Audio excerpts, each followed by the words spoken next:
इंदोरचा राजा रघुवंशी हत्या प्रकरणाची घटना ताजी असतानाच आता नाशिकमध्ये एक धक्कादायक घटनेने सगळ्यांचे मन खिन्न केले आहे। सुरगाणा तालुक्यातील मालगोंदा येथील एका पत्नीने आपल्या पतीची कुऱ्हाडीने हत्या केली। ही इतक्यावरच थांबली नाही तर तिने त्याचे तुकडे करून ते घरातच पुरले। ही घटना उघडकीस आल्याने परिसरात भीतीचं वातावरण पसरलं आहे। यशवंत मोहन ठाकरे असं हत्या झालेल्या व्यक्तीचं नाव आहे। आपला मुलगा 2 महिन्यापासून गुजरातमध्ये मजुरीसाठी गेला होता। तो अजूनही परत न आल्याने यशवंतच्या आई वडिलांनी सुनेकडे चौकशी केली असता मात्र तिने उडवाउडवीचे उत्तरे दिले। दरम्यान सून स्वतः गुजरातच्या बिलीमोरा येथून निघून गेली। त्यामुळे घरच्यांना दाट संशय आला। यशवंत परत न आल्याने त्यांनी अधिक चौकशी करण्याचा प्रयत्न केला पण त्याचा काहीच उपयोग झाला नाही। अखेर यशवंतच्या भावाची पत्नी प्रभाला भेटायला आली असता त्यावेळी तिला काहीतरी संशयास्पद वाटलं। तिने ही गोष्ट आपल्या नवऱ्याला सांगितली। त्यानंतर हे प्रकरण उघडकीस आलं। पोलिसांनी कसून चौकशी केली असता घरच्या शोष खड्ड्यात यशवंतचा मृतदेह आढळला। पोलिसांनी गोणीतील तुकडे असलेले मृतदेह ताब्यात घेतले असे पोलिसांनी सांगितले। या घटनेमुळे परिसरात एकच खळबळ उडाली असून या प्रकरणी सुरगाणा पोलीस अधिक तपास करत आहेत। धुळे जिल्ह्यात खरीप हंगामाच्या पेरणीसाठी शेतकऱ्यांची लगबग सुरू झाली असून तालुक्यातील अर्णी शिवारात शेतकऱ्यांनी शेतीच्या मशागतीसाठी कपाशी लागवडीला सुरुवात केली आहे। पारंपरिक बैलजोडीच्या सहाय्याने शेतीची नांगरणी करून कपाशी लागवड मजुरांद्वारे करण्यात येत आहे। पारंपरिक गाणे म्हणत महिला आनंदाने कपाशी लागवड करताना पाहायला मिळत आहे। यावर्षी देखील चांगल्या प्रकारचा पाऊस पडावा आणि शासनाने कपाशीला यंदा तरी चांगला भाव द्यावा अशी अपेक्षा शेतकऱ्याकडून व्यक्त केली जात आहे। भाऊ पांबेर नाडस काया वावर मा दव्या नंदिनी पांबेर देव मना साजरा आले जाय मना मोगर आले देव मना साजरा आले। आता पावसाळा सुरू झाला आहे आणि आता जसं नेहमीप्रमाणे शेतीमध्ये आम्ही मशागत करतो तशी मशागत करून कपास पीक टाकलेलं आहे। मागच्या वर्षी कपाशीला हमीभाव मिळाला नव्हता आणि त्यातच अवकाळी पावसाने देखील खैमान माजवलं होतं। तरी आम्ही कपास पीक लागवड केलेली आहे। आता तरी सरकारने आमच्या कपाशीला योग्य प्रकारे भाव द्यावा अशी सरकारकडे विनंती करत आहोत। राज्य शासनाच्या GR प्रमाणे दिव्यांग बांधवावरती होणारा खर्च मिळत नसल्यामुळे आज दिव्यांग कृती संघर्ष समितीच्या वतीने महाराष्ट्र राज्याचे माजी मुख्यमंत्री आणि खासदार अशोक चव्हाण यांच्या घरासमोर भीक मागून मोर्चा काढण्यात आला आहे। अशोक चव्हाण यांची भेट घेतली असता लवकरात लवकर दिव्यांगाचा निधी वाटप केला जाईल अशी ग्वाही चव्हाण यांनी दिल्यामुळे हे आंदोलन संपवण्यात आलं। 15 ते 31 जून पर्यंत आम्ही हे मोर्चे असेच चालू ठेवणार असून आमच्या मागण्या मान्य न झाल्यास येणाऱ्या स्थानिक स्वराज्य संस्थेच्या निवडणुकीमध्ये राज्य सरकारमधले मंत्री असो किंवा विरोधी पक्षातले नेते यांच्या सभा आम्ही उधळून लावू असा इशारा दिव्यांग कृती संघटनेच्या वतीने देण्यात आलाय। आज खरं म्हणजे सकल दिव्यांग संघटनांच्या वतीने नांदेड शहर तथा नांदेड जिल्ह्यातील आमदार खासदारांच्या घरावर आक्रोश मोर्चा काढून आंदोलन करण्यात आलं। भीक मागो आंदोलन। याचं कारण म्हणजे MP लॅड्समधला दिव्यांगांचा राखीव जो निधी आहे दरवर्षीचा 30 लाख रुपये हे खासदार महोदयांनी दरवर्षी खर्च करणं बंधनकारक आहे। तसेच नियोजन विभागाचा शासन निर्णय आहे 2016 आणि 2023 यानुसार आमदार महोदयांनी त्यांच्या स्थानिक क्षेत्र विकास निधीतला दिव्यांगाचा राखीव 30 लाख रुपये हा त्या वर्षी खर्च करणं बंधनकारक आहे। परंतु नांदेड जिल्ह्यातल्या आमदार खासदारांनी हा निधी खर्च नाही केला। त्यामुळे आज नांदेड शहर तथा नांदेड जिल्ह्यातल्या सर्व सकल दिव्यांग संघटनांच्या वतीने आज खासदार आणि आमदारांच्या घरावर आक्रोश मोर्चा काढून भीक मागो आंदोलन करण्यात आले। तत्पूर्वी आम्ही सुरुवात हे माजी मुख्यमंत्री तथा खासदार अशोकरावजी चव्हाण साहेब यांच्या शिवाजीनगर नांदेड येथील घरावर आम्ही आक्रोश मोर्चा काढला। याचं कारण म्हणजे माजी मुख्यमंत्री असताना तसेच विद्यमान आमदार त्यावेळेस त्यांनी असताना कारण हा निधी जो आहे हा निधी आजपर्यंत अखर्चित आहे। दुर्दैव एवढं कळलं की माजी मुख्यमंत्री तथा खासदार अशोकराव चव्हाण साहेबांना जिल्हा नियोजन विभागाचं पत्र अद्याप प्राप्त झालं नाही असं आम्हाला कळलं। खेदाची बाब वाटली। माननीय जिल्हाधिकारी महोदयांच्या स्वाक्षरीने ते पत्र होतं जानेवारी 2025मध्ये सुद्धा एक पत्र दिलं, म्हणजे वारंवार पत्रव्यवहार करूनही दिव्यांगाचा राखीव निधी हा खर्च नाही झाला। आज माननीय अशोकरावजी चव्हाण साहेबांसोबत आता शिष्टमंडळासोबत बैठक झाली। अशोकराव चव्हाण साहेबांनी आम्हाला आश्वासन दिलं की मी प्रथम भोकर विधानसभा मतदारसंघावर प्राधान्य देईल। भोकर विधानसभा मतदारसंघातल्या दिव्यांगांना जो काही निधी खर्च करायचा आहे, आमदार निधी असेल, खासदार निधी, हा आम्ही खर्च करेल म्हणून त्यांनी आश्वासन दिलं। त्यांनी जसं आश्वासन दिलं मार्चपूर्वी हे खर्च व्हायला पाहिजे, तसं तर आम्ही आज 15 जून 2025 ते 31 मार्च 2026पर्यंत आम्ही प्रत्येक आमदार खासदारांच्या घरावर आम्ही आक्रोश मोर्चा काढून भीक मागो आंदोलनासह विविध तीव्र स्वरूपाचे आंदोलन करण्याचा आम्ही इशारा दिलेला आहे। तसेच हा निधी जर खर्चच नाही झाला तर येत्या स्थानिक स्वराज्य संस्थांच्या निवडणुकामध्ये एकाही विद्यमान पक्षाचे असतील किंवा विरोधी पक्षातले असतील, आम्ही कुठल्याही माजी मंत्री असेल किंवा विद्यमान मंत्री असेल, मुख्यमंत्र्यांसह प्रधानमंत्री असेल, केंद्राचे कुठले असेल, आम्ही त्यांना इथे कुठले सभा वगैरे होऊ देणार नाही। आम्ही त्यांच्या सभा सगळं उधळून लावू, आम्ही त्यांना काळे झेंडे दाखवून आम्ही त्यांचा निषेध करून आम्ही त्यांना इथं कुठली सभा होऊ देणार नाही। एकात्मिक बाल विकास प्रकल्प अधिकारी देवरीद्वारे विविध प्रकारच्या योजना चालवण्यात येत असून यात शासकीय आश्रमशाळा देखील चालवण्यात येतात। या शासकीय आश्रमशाळेमध्ये बाह्य स्रोताद्वारे सरकारने नर्स या पद भरती करता बाह्य स्रोताला परवानगी दिली होती। गोंदिया जिल्ह्यात 16 शासकीय आश्रमशाळेमध्ये या पद भरतीकरिता बाह्य स्रोताने जाहिरात दिली, मात्र नियुक्तीच्या वेळी यामध्ये मोठा घोळ झाला असल्याचा आरोप यावेळी स्थानिक उमेदवारांनी केला आहे। नेमणूक करताना स्थानिक उमेदवाराला प्राधान्य न देता आणि या यादीमध्ये नाव असून सुद्धा त्यांना डावलून इतरत्र उमेदवारांना पैसे घेऊन नियुक्ती दिली असल्याचा आरोप यावेळी उमेदवारांनी केला आहे। आश्रमशाळांमध्ये परिचारिका नियुक्ती करण्याबाबत बाह्य स्रोताद्वारे एका संस्थेची नेमणूक झाली होती।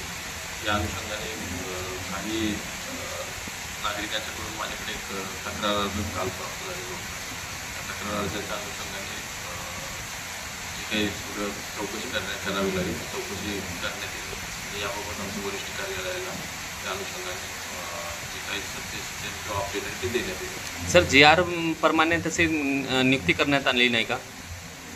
याबाबतीत सर्व अधिकार ते आउटसोर्सिंगद्वारे किंवा बाह्य स्रोताद्वारे संस्थेला दिले गेलेले होते।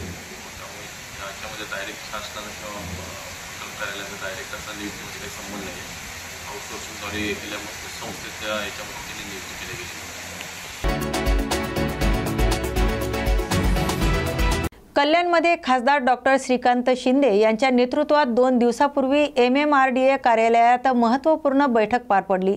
या बैठकीत कल्याण लोकसभा क्षेत्र आणि विशेषतः कल्याण पश्चिममधील काही दीर्घकालीन प्रश्नावर चर्चा झाली। कल्याण शहर प्रमुख रवी पाटील यांनी पत्रकार परिषद घेऊन या बैठकीचा आढावा घेतला। गेल्या 8 ते 9 वर्षापासून प्रलंबित असलेल्या खडकपाडा बिर्ला कॉलेज भवानी चौक मार्गे कल्याण स्टेशन या प्रस्तावित मार्गासाठी डिटेल्स प्रोजेक्ट रिपोर्ट मंजूर करण्यात आला आहे। लवकरच त्यासाठी निविदा प्रक्रिया राबवली जाणार असून मेट्रो प्रकल्पाला वेग येणार असल्याचं रवी पाटील यांनी सांगितलंय।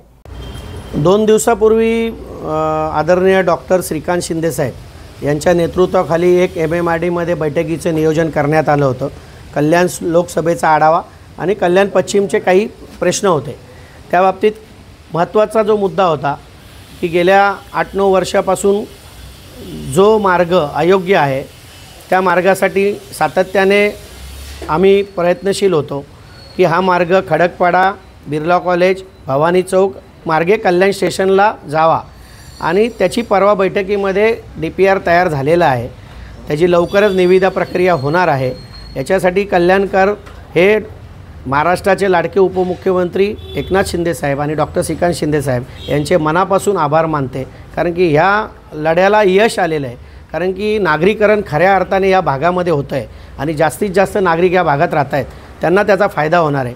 आणि मेट्रो 12 मेट्रो 14 या सगळ्या याच्यात लोकांना कनेक्टिव्हिटी मिळणार आहे आणि त्याचा फायदा हजारो लाखो नागरिकांना होणार आहे। मेट्रो 5चा मार्ग कसा असेल या संदर्भात लोकांच्या मनात नाही, तेच सांगतो। दुर्गाडी किल्लापासून सुरू होईल, चौकापासून तो खडकपाड्याला येईल। खडकपाड्यापासून बिर्ला कॉलेज भवानी चौक सुभाष चौक कल्याण स्टेशन आणि ते गुरुदेवला जे आपलं मेट्रो 12चं स्टेशन आहे ते त्याला कनेक्ट होणार आणि तिथूनच दुसरा रूट जो ह्याच मेट्रो 5चा नवीन करण्यात आलेला आहे तो सुभाष चौकातून उल्हासनगर मार्गे चिखलोलीपर्यंत असे 2 मार्ग आहे, पण एकाच रूटवरून जाणार आहेत। म्हणून ते थोडंसं कन्फ्युजन होतं तर ते कल्याण स्टेशनला आपली मेट्रो जाणार. तर कोणत्या मेट्रोच्या व्यतिरिक्त अनेक कामं होती. त्यात रिंग रोडचा विषय आहे. रिंग रोडचे काही टप्पा क्रमांक 5, टप्पा क्रमांक 6, टप्पा क्रमांक 7, टप्पा क्रमांक 8 असे 4 टप्पा क्रमांकामध्ये जे कामं सुरू आहेत त्याचा आढावा तिथले MMRDAचे आयुक्त संजय मुखर्जी आणि डॉक्टर श्रीकांत शिंदेसाहेब यांच्या माध्यमातून घेण्यात आला. तसाच नवीन एक प्रपोजल आपलं गंधारी ब्रिजला नवीन ब्रिज तयार करणं, त्याचप्रमाणे तिथून पडग्यापर्यंत 4 पदरी रस्ता तयार करणं, नवीन उड्डाण पूल तयार करणं, अशा अनेक मुद्द्यांवर चर्चा झालेल्या आहेत. आणि येणाऱ्या काळामध्ये मला वाटतं कल्याणकरांसाठी एक खूप मोठ्या प्रमाणामध्ये विकासाचा रथ या कल्याणमध्ये डोंबिवलीमध्ये येणार आहे हे याच्यावरून दिसतंय. आपल्या कल्याण पश्चिमसाठी मला त्या ठिकाणी मिटिंगला बैठकीला मेट्रो मंजूर केली. तर 18 साली त्याच्यानंतर नेहमीच झालं पाहिजे. तर नागरिकांना ते वाट घेणार. त्याचा बायपासचा रस्ता पण आम्हाला त्यांनी मॅपवर दाखवला. कल्याण, डोंबिवली, बदलापूर वाहन आहे ती भिवंडीमध्ये मला काल लेखी पत्र पाठवले आणि लवकरच त्याचं अधिकारी वर्गाकडे किंवा केलेलं पत्र आहे. त्या टायमाला मी जेव्हा दिलं होतं एंडोर्समेंट दिलेली आहे.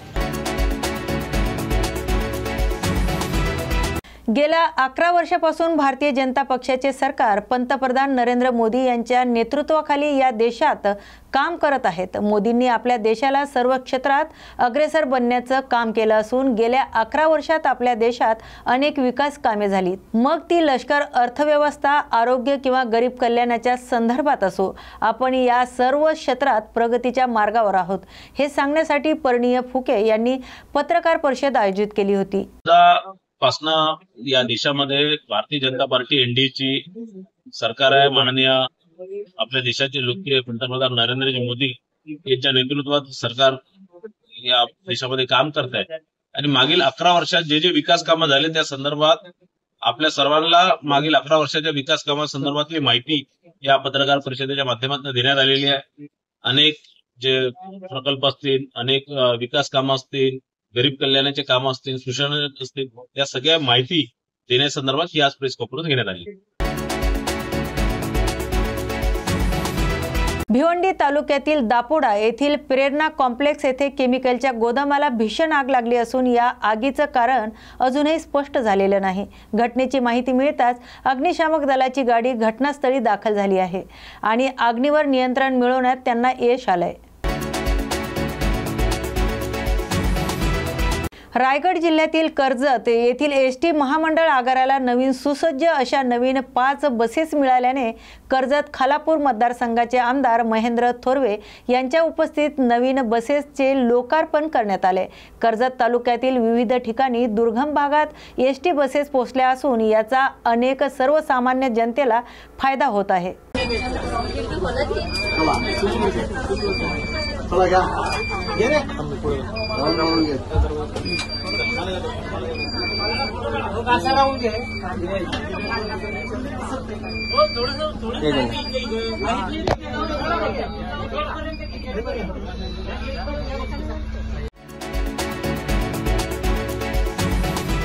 धुळ्यातील शासकीय गुलमोहर विश्रामगृहात सापडलेल्या 1,84,84,000 प्रकरणे पोलिसांनी गुन्हा दाखल केल्यानंतर पोलीस प्रशासनाकडून अद्याप कुठलीही कार्यवाही होत नसल्याने माजी आमदार अनिल गोटे हे पुन्हा एकदा आक्रमक झालेले आहेत. एवढी मोठी रक्कम सापडल्यानंतर देखील धुळे पोलिसांनी अदखलपात्र गुन्हा दाखल केला असून गुन्हेगारांना पाठीशी घालण्याचे धंदे बंद करा, तसेच या प्रकरणी खंडणी देणाऱ्या आणि गोळा करणाऱ्या अधिकाऱ्याविरुद्ध या 5 वर्षात तरी आपण कार्यवाही करणार आहात का, असा सवाल माजी आमदार अनिल गोटे यांनी उपस्थित केला आहे. या प्रकरणातील सर्व 12 आमदारांना आरोपी करण्यात यावे अशी मागणी देखील अनिल गोटे यांनी केली आहे. हा मुद्दा आम्ही काय सोडणार नाही. जोपर्यंत याच्यामध्ये दखलपात्र कर्म लागत नाही आणि त्या 12 आमदारांना आरोपी करत नाही तोपर्यंत आम्ही हे सोडणार नाही म्हणजे नाही. अहमदाबाद विमान अपघात अतिशय दुर्दैवी घटना असून सर्वांनी या घटनेवर संवेदना व्यक्त केल्यात. मात्र विरोधक यावर खालच्या भाषेत टीका करत आहेत. विरोधकांना गांभीर्य कधी कळेल? युद्ध झालं तरी विरोधकाकडून टीका केली जाते. देश संकटात असला तरी विरोधक आपल्या अकलेचे तारे तोडतात. विरोधकाकडून केवळ आपली राजकीय पोळी भाजण्याचं काम केलं जातंय, असे मंत्री गिरीश महाजन यांनी संतप्त होऊन आपलं मत व्यक्त केले. बघायला गेलं देशाचे पंतप्रधान असो, अमित शहा असो आणि लोक त्या ठिकाणी पाहणी करायला गेलेले, सहानुभूती व्यक्त केली, मात्र विरोधक यावर राजकारण करताना पाहायला मिळतात. खूप दुर्दैवी घटना आहे. देशाचे पंतप्रधान मोदीजी असतील तात्काळ त्या ठिकाणी गेलेत, गृहमंत्री असतील, सर्व त्याच्या खात्याचे मंत्री असतील तात्काळ त्या ठिकाणी पोहोचलेत. सर्वांनी संवेदना व्यक्त केल्या. अतिशय युद्धपातळीवर सर्व त्या ठिकाणी जी यंत्रणा हल्ली, सगळे अधिकारी त्या ठिकाणी होते. निश्चित हे कर्तव्यच आहे आमचं. पण ज्या पद्धतीने विरोधक बोलत आहेत मला कळत नाही. म्हणजे युद्ध झालं तरी पण त्याची 30 टिप्पणी असते. एवढा मोठा अपघात झाला तरी अशा पद्धतीने अगदी खालच्या भाषेमध्ये ते वाटेल तशा भाषेमध्ये त्या ठिकाणी बोलत आहेत. मला वाटतं यांना म्हणजे गांभीर्य कधी कळेल खऱ्या गोष्टीचं हे मला आता कळत नाही. म्हणजे या युद्धाच्या वेळेलासुद्धा अमितभाईंनी राजीनामा द्यावा, पंतप्रधानांनी राजीनामा द्यावा, असे बालिश स्टेटमेंट ते करतायत. त्यांना काही देशाशी घेणं देणं नाही. जे बिचारे एवढे मृत पावलेत त्यांच्याशी, त्यांच्या नातेवाईकांशी त्यांना काही परिजनांशी घेणं देणं नाही. आणि फक्त आपली राजकीय पोळी कशी वाचता येईल, सरकारवर बोट कसं दाखवता येईल. आता इतके वर्ष झाले एअर इंडियाच्या विमानाने आपण प्रवास करतो आहोत. राष्ट्रात असेल, आंतरराष्ट्रीय असेल, देशामध्ये असतील, आपण बघतो आहोत. अपघात झाला ही वस्तुस्थिती आहे, त्याची कारणं शोधली जातील. पण सरकार जबाबदार आहे. सरकार असं आहे. मला वाटतं अशा वेळी म्हणजे ज्या वेळेला देश संकटात होता अशावेळी तुम्ही गंभीर नाही. ज्या वेळेला एवढी मोठी घटना घडली, तेवढी दुर्दैवी घटना घडली, अशावेळीसुद्धा तुम्ही वाटेल तसे टीकाटिप्पणी करतात, आपल्या अकलेचे तारे तोडतात. मला काय बोलावं या लोकांबद्दल, यांची खरं तर खीव यायला लागलेली आहे. गोंदिया जिल्ह्यात सध्या तापमानाचा पारा चढताना दिसत असून राज्यात मृग नक्षत्र सुरू झालं असलं तरी अद्याप पावसाचं आगमन झालेलं नाही. हवामान खात्यानं यंदा मृग नक्षत्रात दमदार पावसाचा अंदाज वर्तवला होता. मात्र प्रत्यक्षात गोंदिया जिल्ह्यात तापमानात प्रचंड वाढ झाली आहे. काल गोंदिया जिल्ह्यात तब्बल 39 अंश सेल्सिअस इतकं तापमान नोंदवण्यात आलं. या वाढत्या उकाड्यामुळे नागरिक हैराण झाले असून जिल्हा आपत्ती व्यवस्थापन विभागाचे अधिकारी यांनी नागरिकांना आरोग्याची विशेष काळजी घेण्याचं आवाहन केलं आहे. दरम्यान हवामान विभागाने पुढील 5 दिवसात काही ठिकाणी हलक्या ते मध्यम स्वरूपाच्या पावसाची शक्यता वर्तवली आहे. त्यामुळे पावसाची प्रतीक्षा करणाऱ्या शेतकरी आणि नागरिकांचे डोळे आकाशाकडे लागले आहेत. जालन्यात मंत्री पंकजा मुंडे यांच्या हस्ते पोलिसांच्या वाहनाचे लोकार्पण करण्यात आले. जिल्हा नियोजन समितीच्या प्राप्त 1,82,00,000 रुपयाच्या निधीतून पोलिसांसाठी नवीन वाहने खरेदी करण्यात आली आहेत. तर जालना पोलीस दलात नवीन वाहन दाखल झाल्याने पोलिसांना गुन्ह्याच्या जलद गतीने तपास करणे सोपे होणार आहे.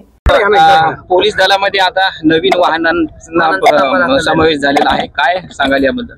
पोलीस जेव्हा आपली सुरक्षा करतात तेव्हा त्यांच्याकडे चांगले वाहनं असणं आवश्यक आहे आणि त्या चांगल्या वाहनाबद्दल त्यांची व्यवस्था असणं आवश्यक आहे. त्यानिमित्ताने इथे आपण पोलीस दलासाठी काही वाहनं, काही व्हॅन्स, काही बाईक्स याची त्यांनी मागणी केली होती डिपार्टमेंटने आणि त्याप्रमाणे दिलेला आहे आणि आज त्याचं आपण लोकार्पण.